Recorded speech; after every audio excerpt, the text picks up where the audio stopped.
Ryan Reynolds here from Mint Mobile. With the price of just about everything going up during inflation, we thought we'd bring our prices down. So to help us, we brought in a reverse auctioneer, which is apparently a thing. Mint Mobile Unlimited Premium Wireless. How to get 30, 30, bit to get 30, bit to get 20, 20, 20, bit to get 20, 20, bit to get 15, 15, 15, 15, just $15 a month? Sold! Give it a try at mintmobile.com/switch. $45 up front for 3 months plus taxes and fees. Promo rate for new customers for limited time. Unlimited more than 40 gigabytes per month. Slows full terms at mintmobile.com.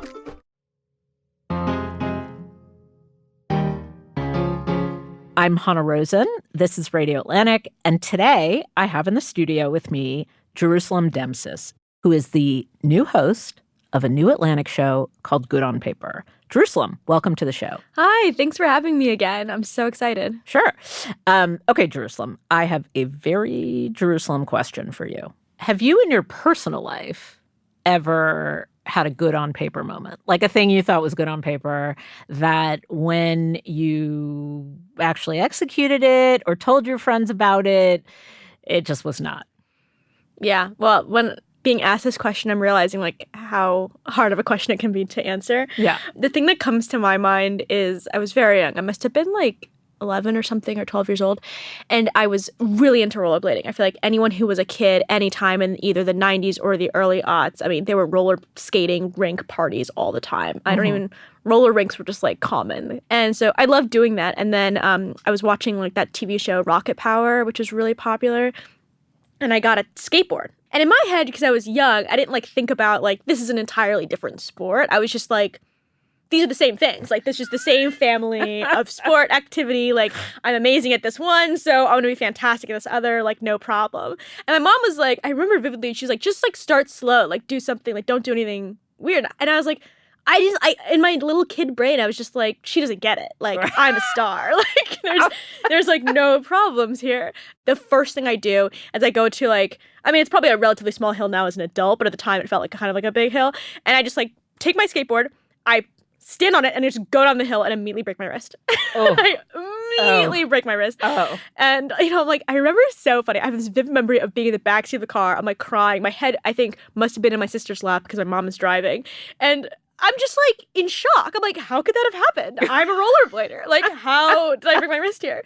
And, yeah, no, I never set foot on a skateboard ever again. So low resilience. Amazing, yeah, because all of the good on paper concepts are in that story. It's like, truly, because it's not, you didn't do anything wrong. Like, you had really good intentions. You had some amount of expertise and knowledge. Like, you weren't a total idiot. Like, you kind of knew what you were talking about. You made a leap of faith, which seems understandable. You're like, okay, I can do this one thing, so I'm going to be able to do this other thing. Jerusalem, yeah. But to any brain, and yet the whole thing is a disaster. Oh, yeah. It's very funny because it's also just like, I have not actually broken a bone outside of this one moment. And I think of myself as like someone who, I always thought of myself as someone who like liked to take risks. But after that, I was like, no, you're not. You don't take risks. You take very, very calculated steps that may not be the steps other people would take. But like, you know, you're not getting on a skateboard again. So yeah. Well, I mean, you know, your show, Good on Paper, I feel like in other hands, it could be arrogant. It could be like, you idiots who don't know what you're talking about. Yeah. But as we see from this story, it actually is okay because you know when you did that too. Yeah. So it's not just pointing fingers at other people. You're like, we all do this. Like, Totally. we all have these ideas we think are amazing.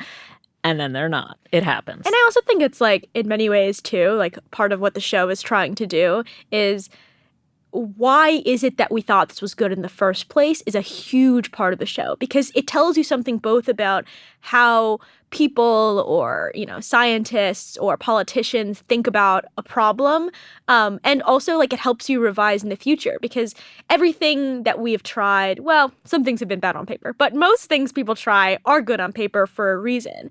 And so you're going to make this mistake again. Like, even times in the show where we're like, okay, well, now we feel like we know the answer because of this research or that research. In 20 years, there could be some other, you know, Atlantic journalist continuing in the 20th, you know, iteration of this show going, you know, actually, that was also something that was good on paper at the time. So I agree. I think a lot of it has to do with, like, how to develop an intellectual humility without losing the ability to make arguments. Right. Well, listeners, Jerusalem has an amazing new show called Good on Paper, and I'm going to let her introduce it to you.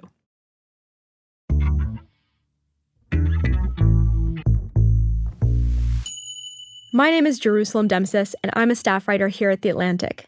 And this is the first episode of Good on Paper.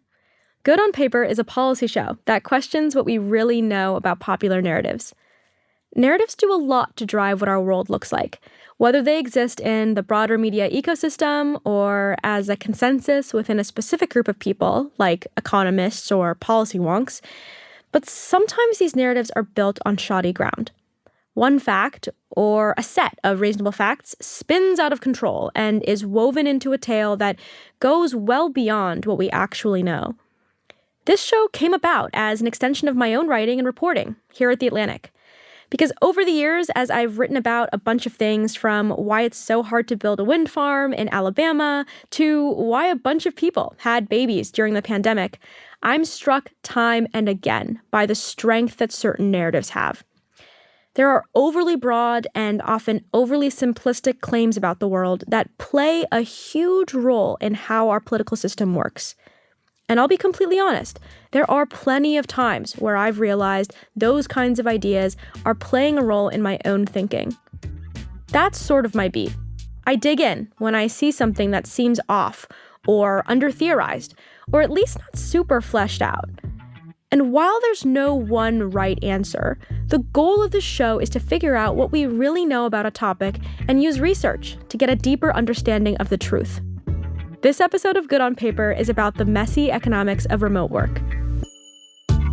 Behind the scenes in this whole debate is a presumption that remote work is good for employees and bad for employers and bosses.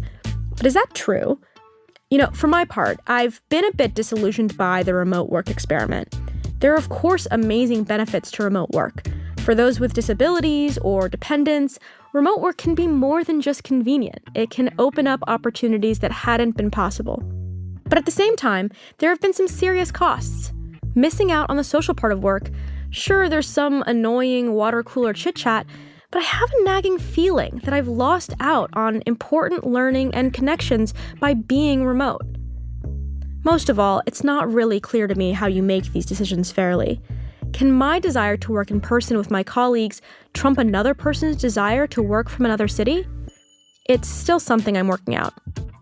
A few weeks ago, I talked with Natalia Emanuel. She's a labor economist working at the New York Federal Reserve Bank, and she wrote a really interesting paper that helps unlock the varied impacts of remote work. All right, Natalia, welcome to the show. Thank you so much for having me. I'm really excited to be here. Before we begin, I do note that the views I would express today are my own. They don't reflect those of the Federal Reserve Bank of New York or the Federal Reserve System at all. So they're simply mine. Yeah. So, you were finishing your PhD when COVID hit, right? That is correct. How was that? Did remote work feel that different to you? I kind of imagine academics sort of siloed off in their offices, never speaking to each other. Well, my co-author on 2 remote work papers, her name is Emma Harrington, who is now an awesome professor at University of Virginia. She and I were randomly put into the same office in a second year of graduate school. And then partly because of that, we ended up becoming co-authors, because before that, we actually hadn't really known each other particularly well. So there is an element of, yes, we were kind of siloed. Yes, we were in the basement with almost no light at all. But by being in the same windowless office together, we did form a sort of a nice bond that way. This feels like an econ paper that's come to life. Isn't this a finding? Yes, exactly. Academics that sit near each other tend to co-author or something? Correct, yeah. In terms of the actual COVID during the job market, it had a very important impact on us, which is that all of our job market was done remotely. So we were doing interviews remotely. We were doing flyouts to visit the potential places we might take jobs. All of that was not a actual flyout. That was a Zoom flyout. And so that was the place where it had more impact, perhaps, on the actual paper writing. Did you think it affected the interviews or anything? So purely anecdotally, I would say the people who I have given talks to remotely remember me and remember my findings less than when we were in person. Wow, just because everyone's like kind of doing, I don't know, in New York Times connections games while they're listening to you. That makes sense. I imagine it was email, but I think you have a more enjoyable thing. Maybe they liked my talk more because at least they were doing something fun. Yeah. So I feel like before we get into the meat of your study, there are very different estimates about how many people are actually remote working right now. And it led me to realize, like, how do we actually know what's happening? Like, do you have a sense of how many are remote working? Like, why does it feel like we're getting different answers from different data sources? There is a big difference among different ways that you could ask this question and sort of exactly what you mean by remote work. Does that mean that there is no place you have to go to for your work? Does it mean that you have to be in your workplace's office as opposed to a cafe shop? Does it simply mean that, like, you have to have left your bedroom? You also can get different answers when you're asking, are you fully remote versus are there certain days of the week when you are remote versus how many hours a week are you remote? And so those two dimensions can give a lot of variation in terms of exactly what number we're getting. So the one that I'm going to just try to use in my head, and for listeners, is what the BLS, Bureau of Labor Statistics, is doing. So in 2024, in February, their survey data shows that 77% of people did not telework at all. Around 11% of people teleworked all hours, and roughly 12% teleworked some hours. So that's kind of, it feels like this is a really big conversation for, like, 12% of the population to be fully remote working. Like, do you feel like that's like an outsized conversation that we're having about remote work? Well, I think the 77 number of people who are not working remotely, that makes a lot of sense insofar as some jobs are just really hard to do if you're not on site, right? Being a car mechanic, very hard to do if you are not actually at the car. Similarly, trauma surgery, maybe one day it'll be done by robots and the robots are controlled by people who are far away. That's not how trauma surgery is happening right now. Similarly, we're not thinking about sort of occupational therapists or, nursery school teachers. So many of those jobs, like, there just isn't a possibility of them even being remote. And so what we're thinking about here are the jobs where, there is a possibility of being remote. You can imagine sort of sales, customer service, consultants, software engineer, many jobs that are sort of more computer-based. Those are the ones where we should be thinking about the sort of remote work is a possibility. And I mean, the quintessential people who can work from home are probably like software engineers and coders, which brings us to your study. So you have a working paper at the National Bureau of Economic Research, NBER, and it came out last November. Can you tell us about it? Sure. So we are looking at software engineers at a Fortune 500 company, and this is a sufficiently large company that they have on their main campus 2 buildings where the software engineers sit. And those buildings are about 10 minutes apart. Well, 12 minutes if you're on Google Maps, 10 minutes if you're me. We found that some of the people who were on teams where everybody could be in one building, whereas because they're sort of not as much desk availability, some teams actually had to be separated across those 2 buildings. And so the teams that were separated across the 2 buildings had most of their meetings online. Because if you're only having, a 20-minute meeting, you're not going to spend exactly the length of your meeting walking there and back. And so we can sort of see beforehand what happened to those particular teams. And then once the pandemic forced everybody to work remotely, we can see what happens thereafter. And so we can use the teams that were already meeting remotely, and they're sort of our control group, that they're remote before the pandemic, they're remote after the pandemic. Whereas the people who are on one building teams, they were sort of with the rest of their colleagues, and then after the pandemic, they're working remotely. That's sort of an interesting context to look at from our perspective because it allows us to understand there is a measure of productivity, and then there's also a measure of digital collaboration. And so we were trying to understand sort of what remote work does for the pieces that you might learn from colleagues, right? There's another study that finds that sort of 1/6 of all skills that one acquires over their lifetime are coming from colleagues. And so we were very interested in the impact of remote work on this sort of collaboration and on-the-job training.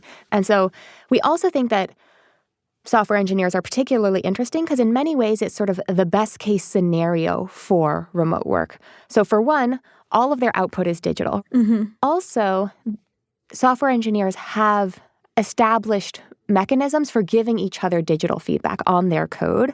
And that was something that they had is sort of industry standard and has been for decades before the pandemic. So what are your main results, right? You're observing these software engineers, and as you say, like these software engineers are basically just coding full time. They're just writing a bunch of code and they're getting comments on that code, and that's kind of like how you're looking at feedback. So what are the findings of that observation? Yeah, so we're finding that the folks who were in person with their teams, they were in the same building, we're going to call them, one building teams, they were getting about 22% more feedback from their colleagues on their code. So they were just getting more skills, more mentorship when the offices were open. And then when the offices closed and everybody was going remote, pretty immediately we see that gap closes. And so then sort of everybody is getting less feedback than they were. And this is sort of useful as a counterfactual because if you imagine you're saying, oh, well, they're getting 22% more feedback. Well, maybe that's just because they tend to be chattier. Or maybe it's because they really actually need that feedback a little bit more, the people who are on one building teams. If that were the case, then even after the offices close, that would still persist. Whereas if this is something really coming from, being in person with your colleagues, then that gap would close. And that's exactly what we find. So there are 11.5% more people commenting on engineers' work if they're in one building teams than if they're in the multi-building teams, right? So there are a lot more people commenting on the work.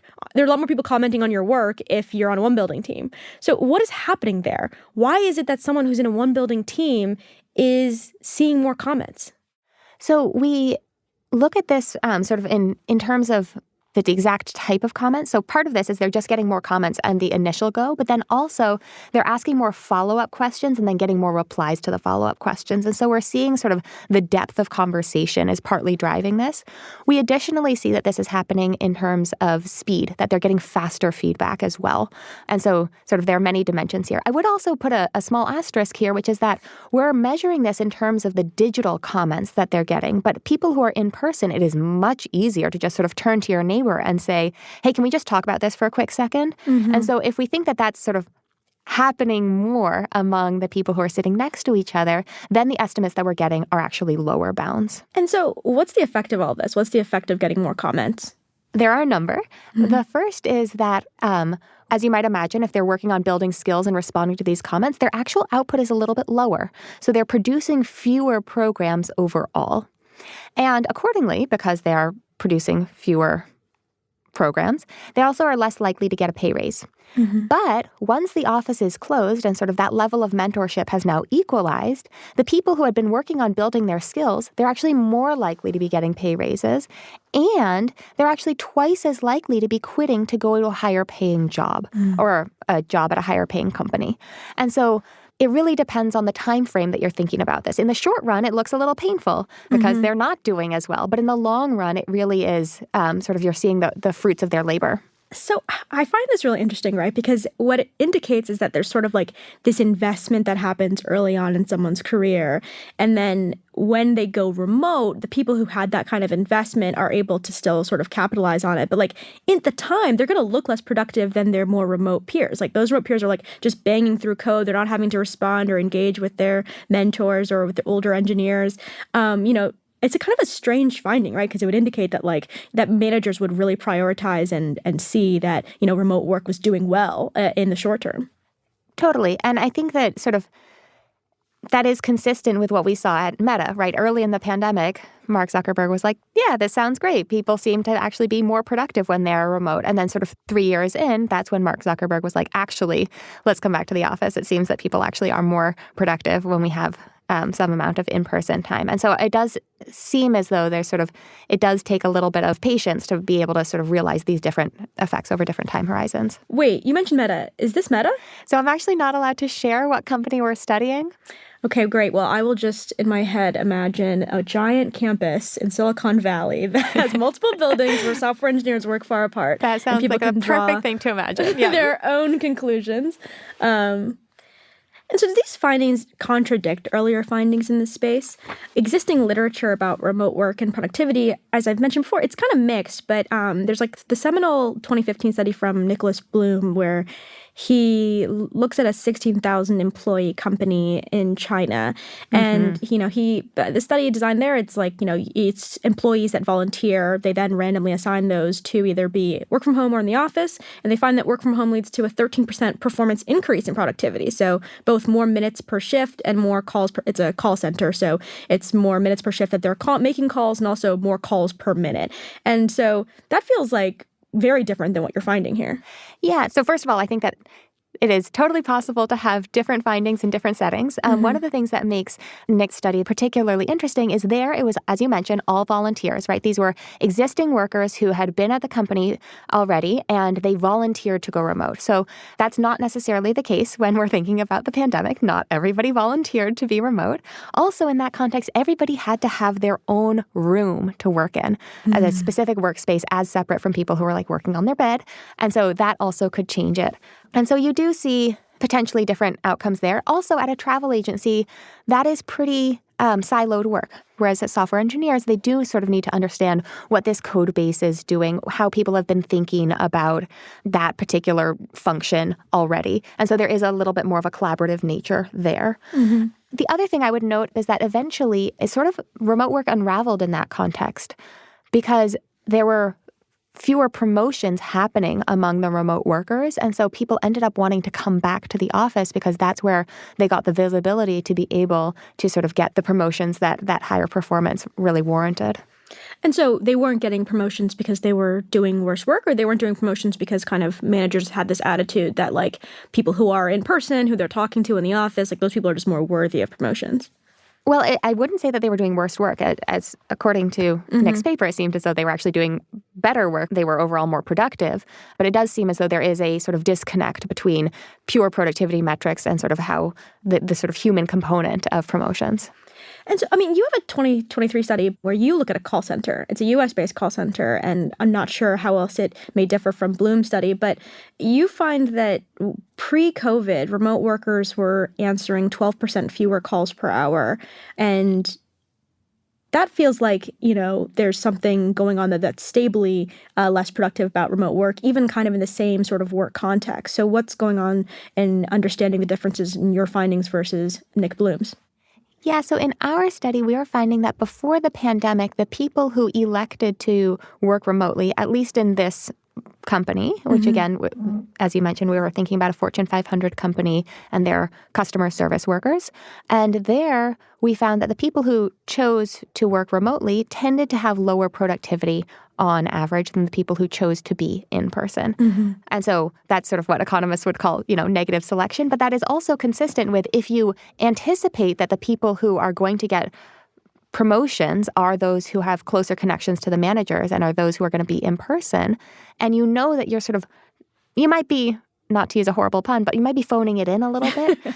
Then that would make sense that sort of you would be more willing to be remote. Now, of course, I have no idea what was in each individual person's mind, but that is consistent with sort of understanding that there is a promotion penalty to being remote. So returning kind of like to your original new study about remote work. But so I think the thing that's really interesting about the research you find is also this sort of junior versus senior benefits to remote work, right? So like I really want to talk about how different it is if you're an early career software engineer versus a late career software engineer. What happens to people early career versus late career when it comes to remote work? Like, how does that affect their productivity? How does it affect how they do their jobs, whether what research they're getting and their long-term outcomes? So in general, it's the people who are most junior who have the most to learn and are getting the most comments and sort of therefore having to do the most learning. And who's giving this feedback? Well, that's the more senior people. Those are the people who have been with the firm a lot longer. And we see that sort of the hit to productivity is actually happening both among junior people, but then particularly it's concentrated among the senior people who then have to be really understanding somebody else's code and thinking deeply about it and giving them feedback to try to think, how can I help this person grow and how can I help make sure that this code is doing well? And so that meant that for the senior people, there was a cost in their productivity from being in person and providing all of that feedback. And so that means when they go remote, particularly the senior people's productivity actually increased. And so again, for them, like you could see a sort of boost in productivity right at the beginning of remote work. And then from the firm's perspective, you could imagine that that might not persist forever if you're then getting your junior engineers who aren't getting as upskilled as you might hope. So like senior folks are just like, thank God I don't have to answer all these comments all the time. I can just do my job and that benefits them. I wonder though, I think this is really interesting, right? Because popularly understood is that people who are young really want to work remote and that older people are more willing to come back to the office for whatever reason. Why is there this sort of disconnect if it is the case that young people are really missing out on this both productivity enhancing, but as you said, wage enhancing and promotion enhancing benefit of learning from senior engineers? Like, why aren't they clamoring to get back in the office?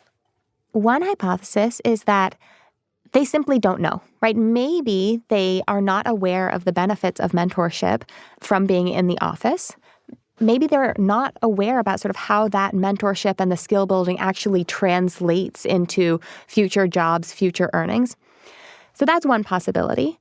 Another possibility is maybe they have a different value system, right? Maybe they're willing to say, look, my job is not the top priority for me, and it's much more important for me that I am spending time with my roommates, my neighbor, my friends, my loved ones. That's a possibility.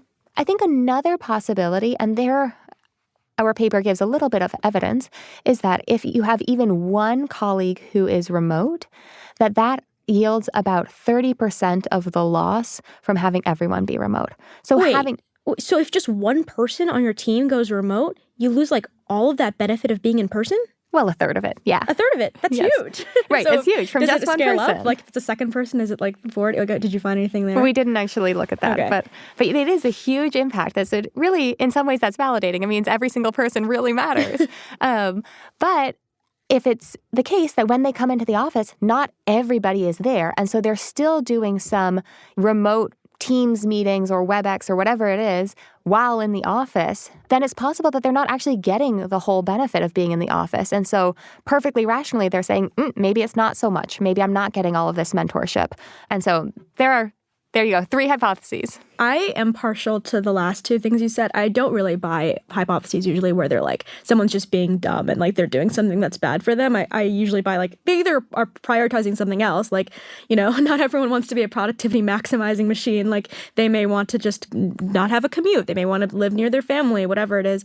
And I think also this last thing that you said is really important too, because, the Atlantic offices are open, but there's a lot of hybrid work. And so you're coming in on a day where there might be like 10 people on your team, or they're coming in on a day where you're like, wow, I'm the only person on my team here. And those are very different days, and they're very different things that you might get out of that.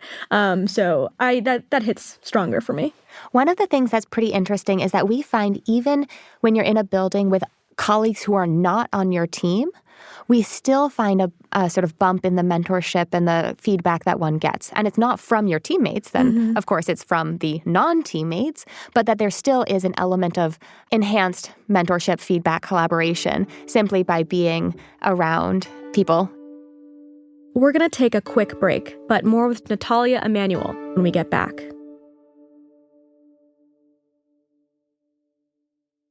Ryan Reynolds here from Mint Mobile. With the price of just about everything going up during inflation, we thought we'd bring our prices down. So to help us, we brought in a reverse auctioneer, which is apparently a thing. Mint Mobile Unlimited Premium Wireless. How to get 30, 30, how to get 30, how to get 20, 20, 20, how to get 20, 20, how to get 15, 15, 15, 15, just $15 a month? Sold! Give it a try at mintmobile.com/switch. $45 up front for 3 months plus taxes and fees. Promo rate for new customers for limited time. Unlimited more than 40 gigabytes per month. Slows full terms at mintmobile.com. So I think that probably the most interesting angle in your piece is the angle on gender. And can you tell us a little about this? Like, what is different about how women in this firm receive feedback on their code? Yeah, so before the pandemic, we find that female engineers are receiving about 40% more comments on their code than our male engineers, giving us an effect that's roughly twice the size as it is for male engineers overall.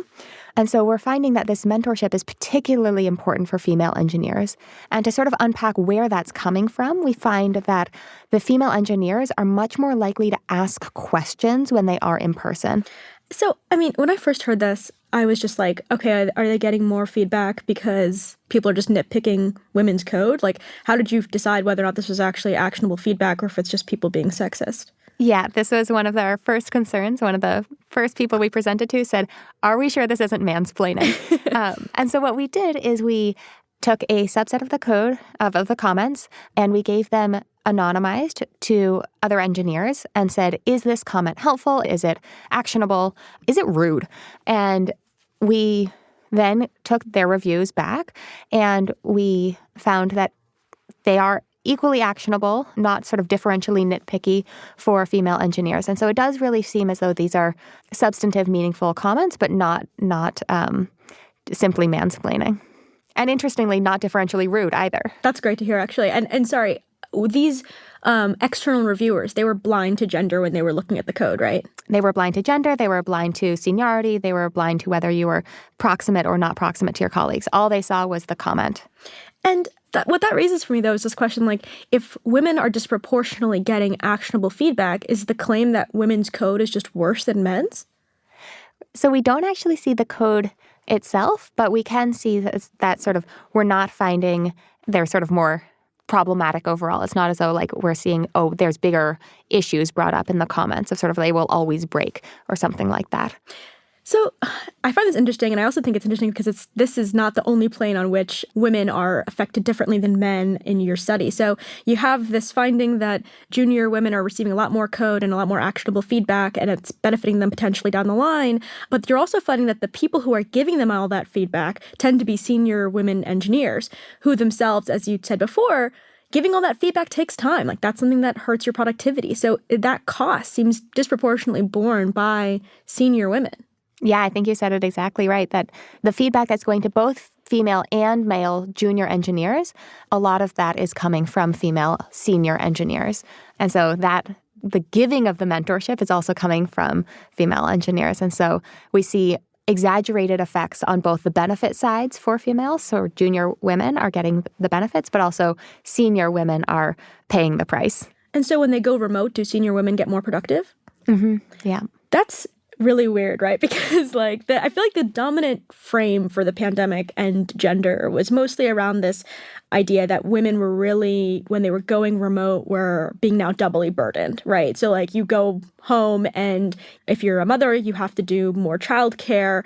Often you're finding you have to share space with your male partner in a lot of cases. And it was kind of like the sense that like potentially women were now having to be doubly burdened by the responsibilities of home and the responsibilities of work. Obviously, it's not contradicted by your evidence, but like, were you surprised by this finding?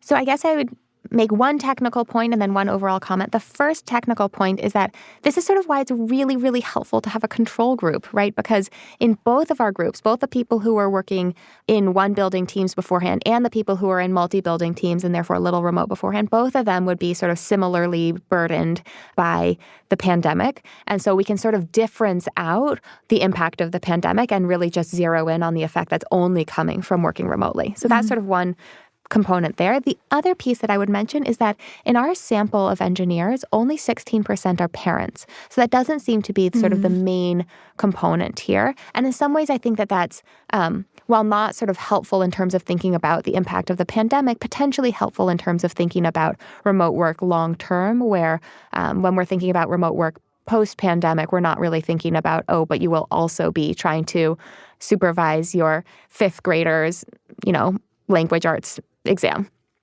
It's hard for me to know how generalizable these findings are. And, basically every single study I see, major study I see on remote work, it's mostly done in the context of either software engineers or call center employees. And those feel like just two very specific types of jobs and are not maybe similar to a lot of other jobs that are potentially work remote, whether it's someone you're working in HR or you're working in media or you're working as a lawyer or anywhere in the legal profession. Like it's hard for me to know like how much you can take away from this and apply to other contexts. Like, how do you think about that? So yes, you are totally right that existing literature, it feels as though really focuses on sales, call center, and software engineers, partly because those are places where we have really good measures of productivity. I would love to be able to think about this for other occupations, but I do think that we have a bit of a quantification problem. As I mentioned earlier, I think one of the things that's sort of useful in our context is to think that software engineering is probably most amenable to remote work, and that other contexts that sort of don't have these established ways of giving each other feedback online, that don't have very structured systems for how to meet. So software engineers often work on the agile system of meeting, where they have daily stand-up meetings that happen regardless of whether you're in person or not. They have very structured ways of exactly when they are going to be doing sort of a sprint on exactly what type of work, and they have a lot of coordination around who's doing what when. And so for occupations that don't have either of those things, of digital means of giving feedback and that sort of meeting structure, that you can imagine remote work is likely to work less well for them. But that feels like something that a lot of different industries could innovate on, right? I mean, I think one of the things that I've heard pointed out is how many more patents there are now on remote work technologies. It just feels like not even just those sort of technologies that help make it possible for any, a lot more firms to work at home, but also just like the cultural technology, like the fact that you can just ping someone on Slack, the fact that you can just, huddle quickly. Clearly I use Slack way too much. Or you can, figure out a way to have a stand up with your manager, in a media environment, usually kind of just like walk over in a newsroom, but people now have kind of standing meetings that they will just have with their manager. So how much of that is not portable to other workplaces? Oh, I totally think many of these are portable, and I do think that we're going to have some growing pains as people realize, I could just have a standing meeting, and then realizing that, but now I have a standing meeting with 15 people and it's taking up half of my Friday. And so I do think there will be some growing pains, but that there is quite a lot to learn from other organizations that have already done remote work pretty effectively. And so zooming out a bit, Adam Ozimek, he's also a labor economist, and he's also a longtime booster of remote work.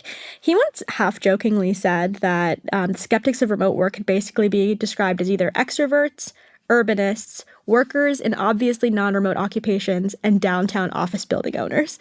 And so, a Venn diagram of labor economists and urbanists has like significant overlap. And so I wanted to ask you if you think your background as labor economist sort of biases you against remote work or thinking that it's positive.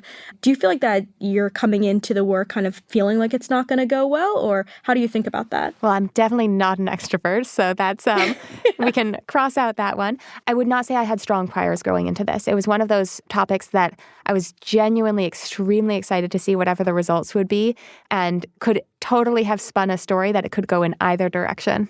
But I mean, I guess, do you think that you would be surprised if long-term remote work was viable at a large scale across these firms? I mean, even what you said at the beginning of when we started chatting about your ability to meet Emma and your co-author and work with her. I mean, those kinds of findings are often really strong underlying belief systems for labor economists. I do think there's totally a world in which remote work really takes off and we can have massive productivity gains. I think that this comes with a lot of growing pains that we were discussing, of trying to figure out exactly how we can still make sure that we form deep connections, have a lot of mentorship. And I think we see a lot of firms doing some incredibly creative things, whether that's sort of quarterly offsites or sort of teams coming in at regular intervals and trying to do sort of a round robin of who's meeting with what. And so I do think we're in a period of experimentation while we're trying to learn how this is going to work. But yes, I would definitely say that there is a world in which this does work and that we have to figure out exactly how it's going to work. So, we've talked a lot about productivity here, but life isn't just about productivity. There are lots of reasons why someone may or may not want to work remote. What's your sense of the impact of remote work on individual well-being?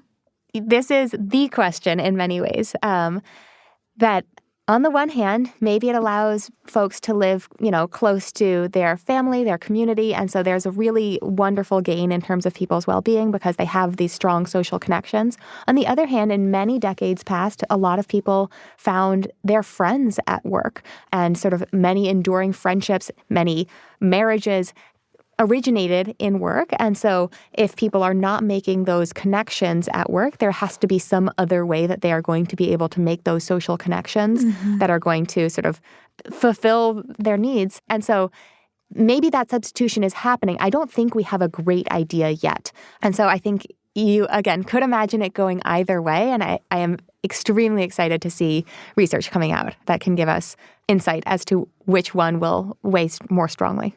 I'm a little bit pessimistic about it, and in part I am because I feel like the trend of work technology has been to just eat into more and more of our leisure hours. Email gets invented and all of a sudden you leave the office and it doesn't mean that you've left the office. And Slack gets invented and now you have to be instantly available, even if you're like in the bathroom, like you know that your boss has messaged you. And then now, there was a 2021 paper that looked at GitHub activity and found that users were more likely to work on weekends and outside 9 to 6 hours when they went remote. And it feels to me that this is just another step in the machine of like, okay, remote work means now that there aren't even defined hours. And in some sense, theoretically, that could mean flexibility, but in another sense, it can mean your entire life is now work. I think that's totally possible. I would say that there's a world in which sort of that GitHub finding that you mentioned is actually a really good thing, right? So imagine the world in which I know exactly what my output has to be. I know the product that I need to create, but I actually want to stop work at 3 p.m. so I can pick up my kids from school, hang out with them until, 7:30 or 8 when they go to sleep, and then I want to put in my extra 2 hours that, would have happened between 3 and 5, but now can happen after bedtime. So maybe that extra flexibility is actually welfare enhancing, and the people are really who they're studying are actually really happy about that. And so I think simply based on that statistic, it's not obvious to me whether we think of this as a good thing or a bad thing. I do think sort of work creeping and taking over one's entire life so that there's nothing else there and there's no time for anything else, I think that's almost certainly a bad thing. But again, I'm not sure exactly on sort of how to think about the welfare implications there. Before we close things out, our last question, what's an idea that you've had that was good on paper? So I sew a lot. Mm-hmm. I've sewn 17 quilts, several wedding dresses, only one of which was for me. And so one idea that I think tends to look good on paper is the home sewing machine that is computerized. Oh, what is that? It's just a sewing machine that has a screen on it and that you can say, oh, do this embroidery pattern and it'll, output that. And I would say for the type of sewing that I was doing, it was 100% useless. It meant that it was much harder to maintain, much harder to troubleshoot. You can't do your own sort of oiling and maintenance in the same way that you could for a mechanical sewing machine. And at one point, the sewing machine actually just decided to only run in reverse and like, driving in New York City in reverse. It's possible, but it's, a little anxiety inducing, not the world's safest thing.